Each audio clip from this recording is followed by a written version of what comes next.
Big day in the wood shop today. Today we're going to start putting the wood panels on the mechanical wall.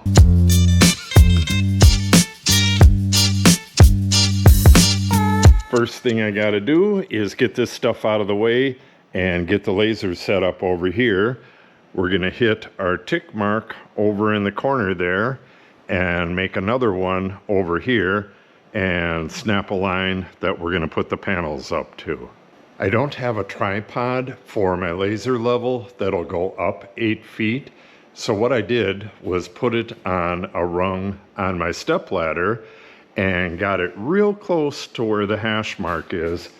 I'm not sure if you're going to be able to see this or not, but we'll give it a try.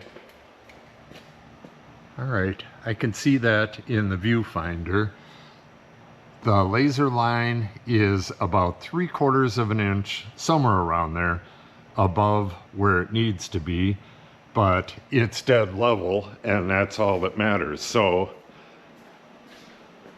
I made my mark over here, and I'll measure down that same distance, and then we'll snap a chalk line.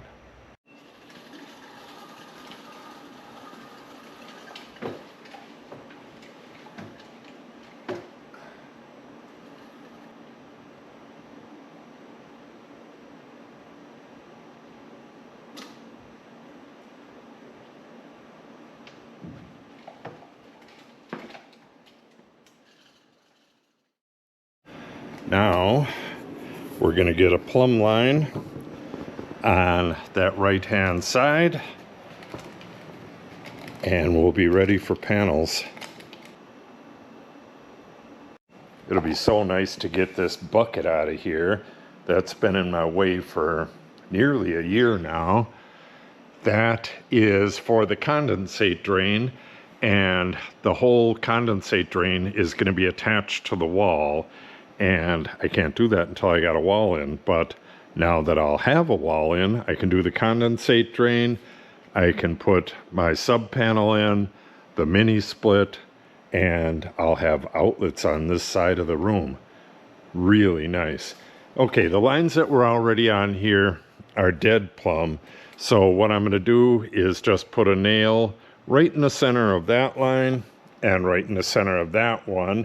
And when I put the panel in here, I'm going to push it up against those.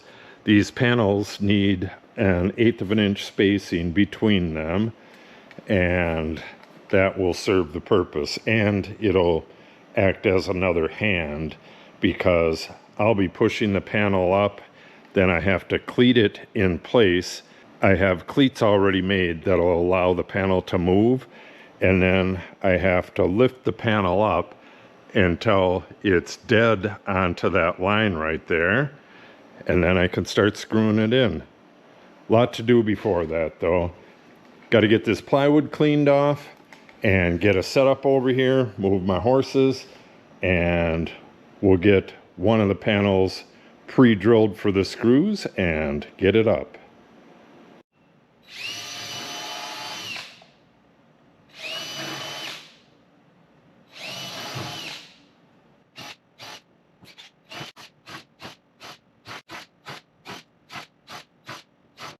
Okay, make sure this is nice and clean so I don't have crumbs falling in my face. Okay, once I get this in place, I'll put a couple shims on the ground and we'll get it in place, and then these cleats go on the sides. That'll allow me to shim it up until it hits the line up there. I'll measure from the line down to the ground and find out what the difference is between 8 feet and where that line is, and that'll give me a rough idea of how many shims to put in there.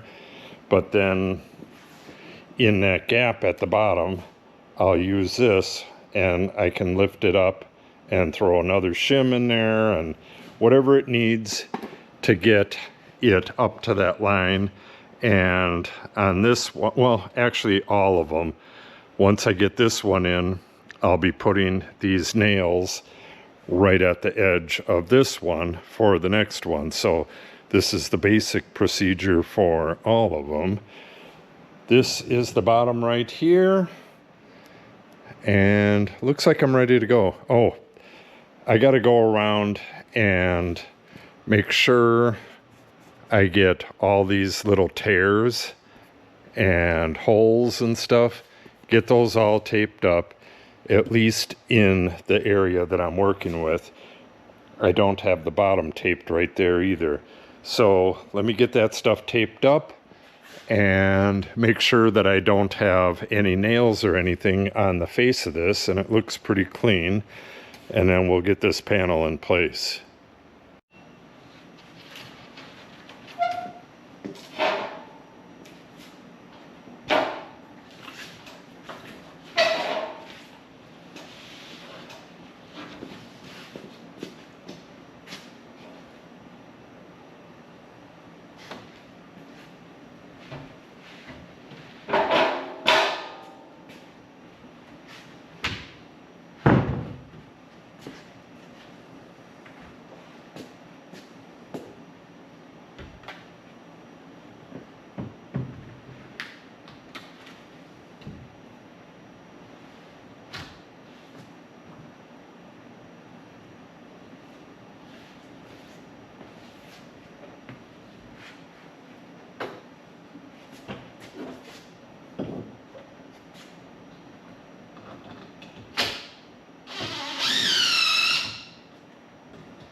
Okay, we got one panel roughly in place.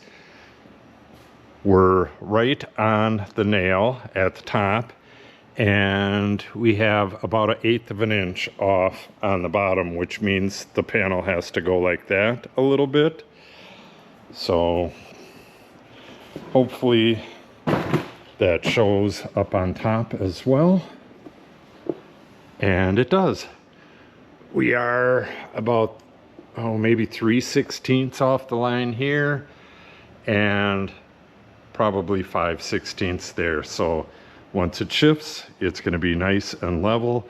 Then we just got to shift it up to the line and make sure that it's touching the two nails, and then just a couple screws will fix it in place. But the screws is the easy part. Well, it takes a while, but it's still the easy part. All right, this side needs to come up more. It needs 1/4 plus some, so I might as well put a bit of that in right away. And then this side, we'll start with 1/4. We might have to remove some of that. Push it back up against the wall and go see what we got up on top. It looks like, yeah, according to the nails, it's about right.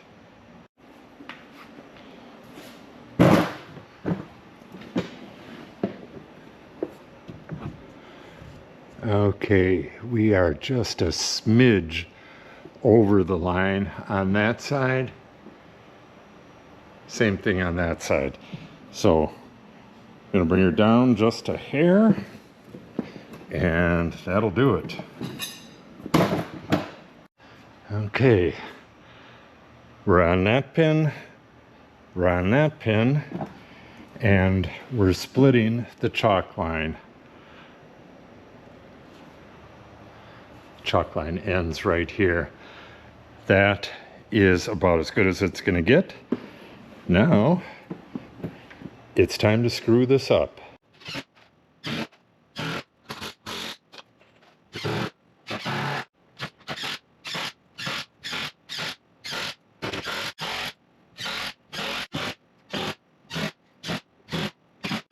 All right, that's one down, and not without its issues. I put this one in upside down. Not that it's really going to matter. The spacing on the screws in from the edge are different on the bottom to the top. On the top, they need to be 3/4 in, and I have the 1.5 inch bottom spacing on the top, so I had to move the screws up a little bit. Not going to hurt anything now. Okay, so now I got to move my pins, my nails here, to the other side, move my shims, double check the height from the chalk line down to the floor, and adjust accordingly, and then get another panel in there. I got the second panel in place, and I was noticing how close I'm getting to the edge. And that's because where we're at in this stack of plywood, the panels are between a 1/16 and an 1/8 inch too wide. This one was an 1/8 inch too wide, that one's a 1/16 inch, that one's a 1/16 inch. So between the 2/16 and the 1/8 inch for the gap, and then we'd have another gap right here. If I was going to have this 1 inch screw spacing, the screws would go right near the edge and they would probably blow out. So what I did is rip this panel down, which is kind of hard to do. I could have did it with the circular saw, but you're going to get a wavy edge. I don't have a panel saw or a track saw, so I cut it on the table saw. I've done it a million times. It's not that easy to do by yourself, but I'll show you how I do it myself on the next panel. The next two panels, that corner one gets a fair amount cut off, and then we have the one up there for the air conditioner that has a fair amount cut off too. That one is, well, actually no, that's 4 feet. Yeah, that one gets a bit cut off. So let me install this one, and then I'll show you how I cut the next one, and that'll wrap it up for the wall. I'm hoping to be able to get to the AC one tonight. We'll see if we got time. How to cut a big sheet of 3/4 inch plywood when you don't have your shop all the way set up.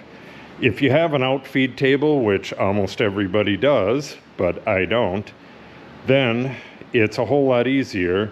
You would have the roller on this side and then just balance it on the table saw and the roller and run it through onto the outfeed table. But in this case, I'm going to have to put my panel, put the front of it on the saw, the back of it on here, and then I stand at the back corner, turn the saw on, and I watch the fence the entire time. I don't even look at the blade.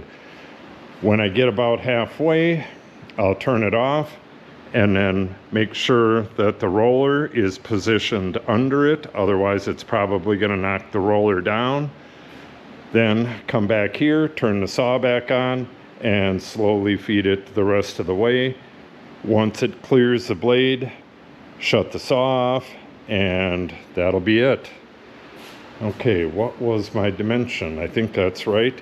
45 5/8 on the money. All right, let's do this.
All right, last panel's ready to put in. Let me see how hot it is in here. Last time I looked, it was 85 in here, and it is 87.2. That's at this level. It's way hotter up there. This temperature right here, 117.3, that's up in the middle of the attic. There's a thermometer right here somewhere. It's insanely hot out here, but I'm gonna get this panel in, and then I'm gonna go cool off for a little bit, and then we'll rip the panel for up there, cut it to length, and got some other stuff to do on that one. We'll get that one all prepped, and if I can get a hand, I need a hand with these upper ones. If I can get a hand, we'll get that one in tonight as well, but we'll at least get it laid out.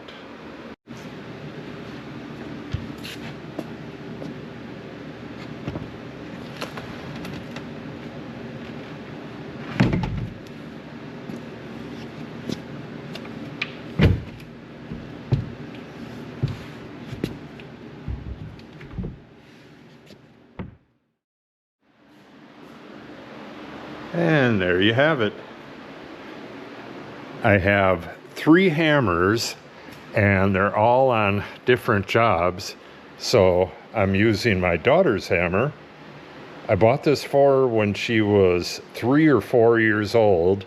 It was actually a tool kit, and she used to sit there when I was working, and she would build stuff as well. And then one day it disappeared, and it was gone for maybe a couple years, and then I found it outside. That's why it's all rusted up like that, but it was in pretty bad shape before that. I want to try to fix this up and maybe give it back to my daughter. Who knows? Maybe I'll keep it. It's a nice little hammer. Again, a track saw would be the perfect tool for this, but I do not have one yet. I'm leaning towards the Festool, but the Milwaukee looks real nice as well. Let me know which one you are using if you have one, and what you like about it and what you dislike about it. I'm trying to make a decision, and I'm leaning towards the Festool. All right, I have this ripped to width. Look at this. This is obviously the B side, but holy moly. All right, let's get this cut.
Okay, got a little ahead of myself. It's the next day, and I put in the sound insulation. This is recycled jean material, and I put that in the open cavity between the plywood and the insulation, and that's there to stop any harmonics that would happen. It's kind of like a guitar. With a hollow guitar, it makes a lot more sound than if you had a solid guitar. Same thing here. If you got a hollow space behind something that makes noise, it's going to make a lot more noise. It's going to reverberate a lot further away from the source. But anyways, I got that stuff in there. I took a picture, but I didn't video any of it. But I did video doing this entire wall. I'll try to put a link to it, but you can find it. Just go to videos and then it'll have something about sound abatement on that wall right there. But I got that stuff in there and I went and looked for my help. And well, I got this all drilled and laid out and all that stuff as well. And then I went and looked for my help and I couldn't find my help. So what I did was take that panel and I lifted it up onto the cart and went and looked again. Still couldn't find my help. And I thought to myself, well, I can lift that and get it up in there. So I did that. Lifted it up. You got to lift it up into the channel up there, and then I have cleats that I screw on here. Again, same as on that wall. You can see in that video how I did that. But I got it up there resting, and I thought, well, I should just put this in. So I took it out, rested it on there, and mixed up a bunch of epoxy, slathered that around the hole there, lifted it back up in there, put the 4 screws around the hole, and then just screwed the rest of it in. And there you have it. So we are done skinning the wall. See if you'll be able to see this or not. Yeah, I'm sure you could see the light, but if I put my eye up to that, I could see the trees and stuff out there. So after everything gets painted, I fill these screw holes with caulk. I just go around with the caulk gun and a putty knife. Well, that'll be the next video, so just watch for that. Don't need to explain that whole thing. But once this is caulked and painted, that hole right there, I have a hole in the template. I'll just put a nail through the hole in the template and put it through here, and then tip the template up until it's level, and then mark where one of the screws go. And I have one marked right here, but I don't know if it's going to be correct or not. But mark where one of the screws go, and then go grab the metal bracket, put that screw through, and then use a torpedo level, magnetic torpedo level, get that level, put another screw in, and bada bing, bada boom. When it's time to hang the interior unit here, the hoses are gonna go right through the wall. No fuss, no muss. It'll make that clumsy process pretty darn easy.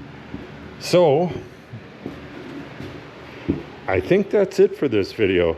Make sure you subscribe, and the next video is going to be the caulking and painting of the wall.